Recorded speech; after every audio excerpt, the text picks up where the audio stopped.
ನಾನು doctor Javed, orthopaedic surgeon. ಮುಸ್ಲಿಮರು ಪ್ರವಾದಿ ಮುಹಮ್ಮದ್ ಸಲ್ಲಲ್ಲಾಹು ಅಲೈಹಿ ವಸಲ್ಲಂ ಅವರನ್ನು ಏಕೆ ಇಷ್ಟಪಡುತ್ತಾರೆ? ಏಕೆಂದರೆ ಅವರು ಸಂಪೂರ್ಣ ಮಾನವತೆಗೆ ಪ್ರೀತಿಯನ್ನು ಕಲಿಸಿದರು. ಅವರ ವಿಶೇಷ ಗುಣವೇನು? ಶಕ್ತಿ ಇದ್ದರೂ ಕ್ಷಮೆ ತೋರಿದವರು. ಅವರು ನಮಗೆ ಏನು ಬೋಧಿಸಿದರು? ಬಡವರ ಕಾಳಜಿ, ಮಹಿಳೆಯರ ಗೌರವ, ಸತ್ಯದ ಮಾರ್ಗ. ಅವರು ಕಠಿಣ ವ್ಯಕ್ತಿಯೇ?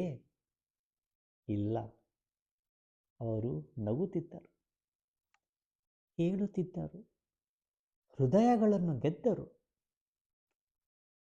ಅವರ ಹೆಸರು ಕೇಳಿದಾಗ ಕಣ್ಣೀರು ಏಕೆ ಬರುತ್ತದೆ? ಅವರ ಕರುಣೆ ಮನಸ್ಸಿಗೆ ಔಷಧಿಯಂತಿತ್ತು.